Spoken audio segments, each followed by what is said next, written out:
Afrique.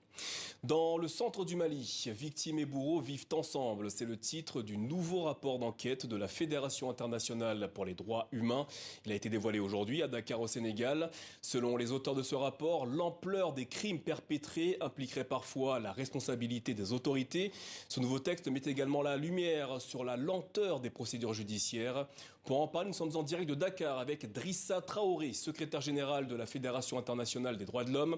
Bonsoir et merci d'être avec nous. D'après votre rapport, les populations civiles subissent des exactions dans le centre du Mali. Qui sont les auteurs de ces violences ?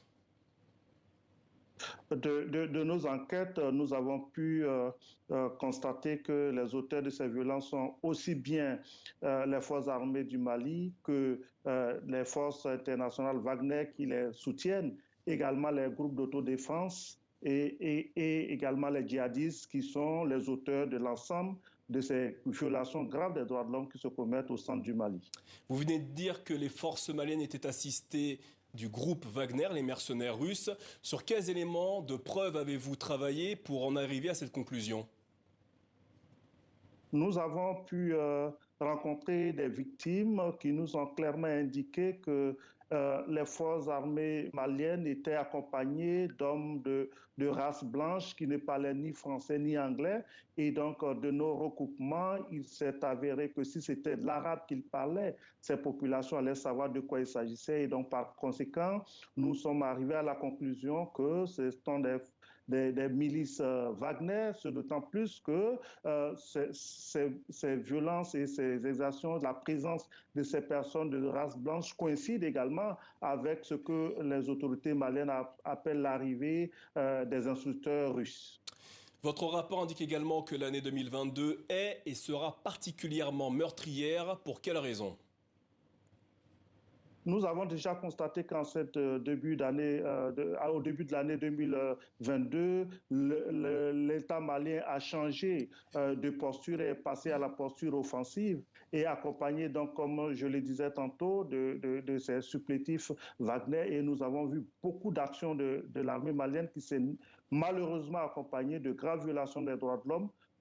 Par ces forces armées, et également les djihadistes également répondent de leur côté. Et donc, cette année 2022, pour nous, au regard des personnes tuées, je rappelle que concernant le massacre de Moura, les autorités maliennes ont annoncé 203 selon eux, terroristes tués. Donc, vous voyez déjà que les chiffres sont d'une certaine ampleur. Vous mettez également en lumière ce que vous qualifiez d'impunité des responsables de ces exactions au Mali. Comment se caractérise l'impunité que vous dénoncez dans votre rapport ?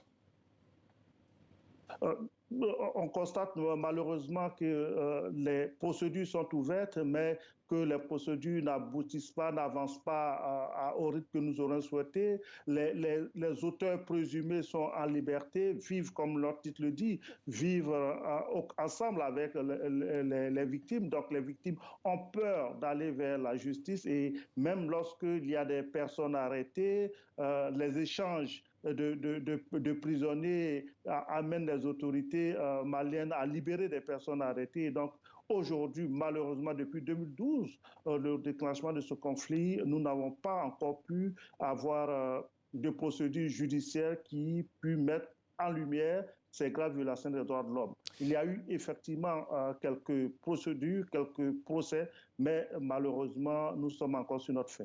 Dans ce rapport de la FIDH, vous formulez des recommandations à destination des autorités maliennes. Quelles sont-elles ?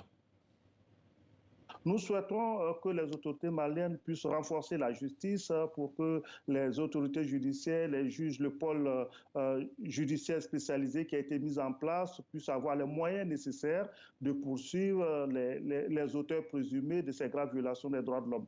Également, actuellement, il est en discussion le code pénal, le code de procédure pénale et le code militaire. Nous souhaitons également que ces codes puissent avancer rapidement. Et nous souhaitons surtout que des enquêtes et la lumière soient faites sur l'ensemble des violations des droits de l'homme, parce que notre action au Mali, c'est l'action pour les victimes, l'action pour la population malienne. Ce n'est pas une action contre le gouvernement malien, ce n'est pas une action contre l'État malien, mais surtout pour être aux côtés des victimes, pour que le Mali redevienne un État de droit et un État respectueux des droits humains. Enfin, dans un communiqué de presse paru ce soir, l'association malienne des droits de l'homme se désolidarise de votre rapport. Comprenez-vous cette décision ?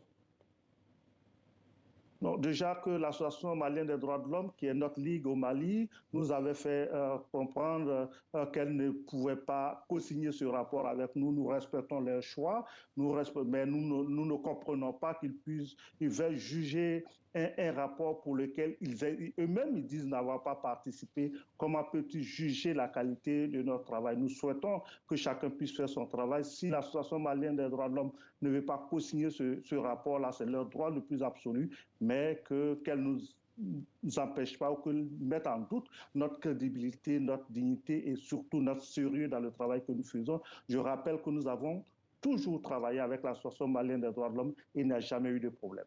Drissa Traoré, merci d'avoir répondu à nos questions ce soir. Enfin, sachez que la rédaction de TV5 Monde a sollicité les autorités maliennes au sujet du rapport de la FIDH. Le gouvernement malien a répondu qu'il avait connaissance du rapport accusatoire. Un mémorandum de réponse concernant les allégations est en cours de préparation et sera prochainement transmis à la FIDH. Fin de citation.